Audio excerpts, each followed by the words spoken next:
Hello friends, வணக்கம். Welcome to Passion Kitchen. நான் பூர்ணிமா. இன்னைக்கு நம்ம கிச்சன்ல என்ன செய்ய போறோம்னு பார்க்கிறதுக்கு முன்னாடி இந்த சேனலை நீங்க பார்க்கிறது இதுவே முதல் முறைனா மறக்காம Subscribe பண்ணுங்க. கூடவே பெல் ஐகானையும் ஆல்ங்கற ஆப்ஷனையும் சேர்த்து பிரஸ் பண்ணிக்கோங்க. இன்னைக்கு நம்ம கிச்சன்ல இன்ஸ்டன்ட் மெது வடை தாங்க பண்ண போறோம். இது ரைஸ் வடைன்னு கூட சொல்லலாம். வாங்க எப்படி செய்யறதுன்னு பார்க்கலாம். கடாய் எடுத்துர்க்கேன். கடாயில வந்து 1 கப் தயிர் வந்து நம்ம சேர்த்துக்கலாம். இப்போ இது கூடவே 1 கப் தண்ணியும் ஆட் பண்ணிக்கிறேன். இப்போ இத நல்லா கலந்துக்க போறோம். நான் இது வரைக்கும் அடுப்பை ஆன் பண்ணவே இல்ல. நல்லா இத கரைச்சிக்கலாம் மோரா. இப்போ நல்லா மோரா கரைச்சிட்டோம். இது கூடவே கொஞ்சமா பெருங்காய தூள் ஆட் பண்ணிக்கலாம். இதுக்கு தேவையான அளவு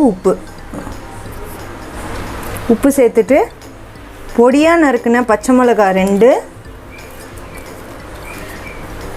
இது கூடவே பொடியா நறுக்குன இஞ்சி, இது ரெண்டுத்தையும் சேர்த்து நல்லா கலந்துக்க போறோம். நல்லா கரைச்சிட்டேன். இப்போ இது கூடவே 1 கப் அளவு அரிசி மாவு நம்ம ஆட் பண்ண போறோம். லம்ஸ் இல்லாம இதுக்கு அப்புறம் நல்லா கரைச்சிக்கணும். நம்ம போட்ட உப்பு, பெருங்காயம், பச்சை மிளகாய் எல்லாம் ஈவனா ஸ்ப்ரெட் ஆகுற மாதிரி நல்லா மிக்ஸ் பண்ணிக்கோங்க. இப்போ இந்த பேட்டர்ல நம்ம உப்பு சரியா இருக்கான்றதையும் செக் பண்ணிட்டு தேவைப்பட்டா இந்த டைம்லயே நீங்க உப்பையும் ஆட் பண்ணிக்கலாம். இப்போ இது கூடவே கடைசியா கருவேப்பிலையும் கொத்தமல்லியும் பொடியா நறுக்கியிருக்கேன். உங்க அளவுக்கு ஏத்த மாதிரி போட்டுக்கோங்க, உங்க டேஸ்ட்க்கு ஏத்த மாதிரி.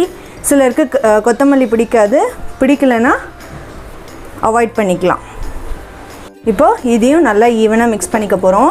இது வரைக்கும் நான் அடுப்பு பத்த வைக்கலங்க. எல்லாம் ஈவனா மிக்ஸ் பண்ணிட்டு இப்போ இதுக்கு அப்புறம் தான் நான் அடுப்பு ஆன் பண்ண போறேன். அடுப்பு ஆன் பண்ணதுக்கு அப்புறம் கை விடாம கலந்துட்டே இருக்கணும். இது ஒண்ணு தான் இதல வேலை. மத்தபடி ரொம்ப சீக்கிரமா இன்ஸ்டன்ட்டாவே இத செஞ்சிரலாம். இப்போ எல்லாமே நல்லா ஈவனா மிக்ஸ் பண்ணிட்டேன். இப்போ தான் நான் வந்து அடுப்பை ஆன் பண்றேன். இப்போ இதுக்கு அப்புறம் கை விடாம நல்லா லம்ஸ் இல்லாம நல்லா கலந்துக்க போறோம்.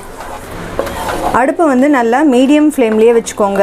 வெச்சிட்டு நல்லா கை விடாம கலரிட்டே இருங்க. பாத்தீங்கன்னா கொஞ்சம் கொஞ்சமா திக்காக ஆரம்பிக்குது. கை விடாம கலந்துட்டே இருக்கணும். நல்லா தண்ணி எல்லாம் ட்ரை ஆகி லைட்டா உருள ஆரம்பிக்குது பாத்தீங்களா? இந்த மாதிரி உருண்டு வரணும். இந்த ஸ்டேஜ் வர வரைக்கும் நம்ம கொஞ்சம் கலரி கொடுக்கணும். இது வந்து ஒரு 5 ல இருந்து 10 நிமிஷத்துக்குள்ள உங்களுக்கு கிடைச்சிரும் இந்த மாதிரி. அவ்வளவுதான். இப்போ இந்த கரண்டில இருக்குறதெல்லாம் டோட்டலா எடுத்து விட்டுறலாம். எடுத்து விட்டுட்டு நம்ம லிட் போட்டு மூடி வச்சிர போறோம். அடுப்பை நான் இனிமே தான் ஆஃப் பண்ண போறேன். இது வரைக்கும் அடுப்பு வந்து நான் சிம்லயே தான் வச்சிருந்தேன்.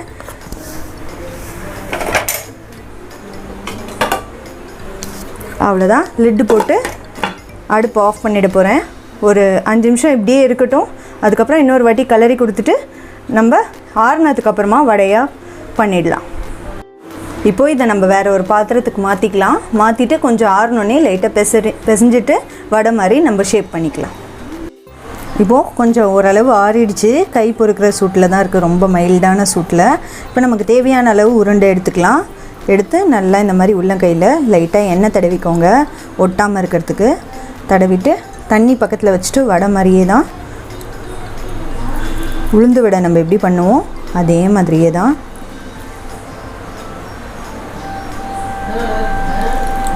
நல்லா இந்த மாதிரி ஷேப் பண்ணிக்கலாம்.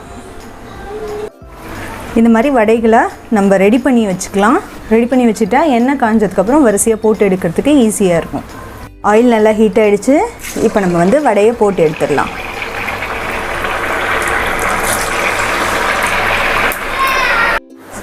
நல்லா கோல்டன் பிரவுன் கலர் வந்துருச்சு. நம்ம இப்போ இதை எடுத்துடலாம். சூப்பரான ரொம்பவே கிறிஸ்பியான இன்ஸ்டன்ட் மெது வடை ஆர் ரைஸ் வடை ரெடி ஆயிடுச்சு. நீங்கள் மாவு எதுவுமே ஊற வைக்க வேணாம். இன்ஸ்டண்ட்டாக ஒரு ½ an hour கூட இதுக்கு டைம் எடுக்காதுங்க. அதுக்குள்ளே செஞ்சிடலாம். ரொம்ப டேஸ்டியாக இருக்கும். நீங்களும் செஞ்சு பாருங்கள். செஞ்சு பார்த்துட்டு உங்களோட கமெண்ட்ஸை மறக்காமல் சொல்லுங்கள். அடுத்து ஒரு இன்ட்ரெஸ்டிங்கான ரெசிபியில் உங்களை வந்து மீட் பண்ணுறேன். தேங்க்யூ.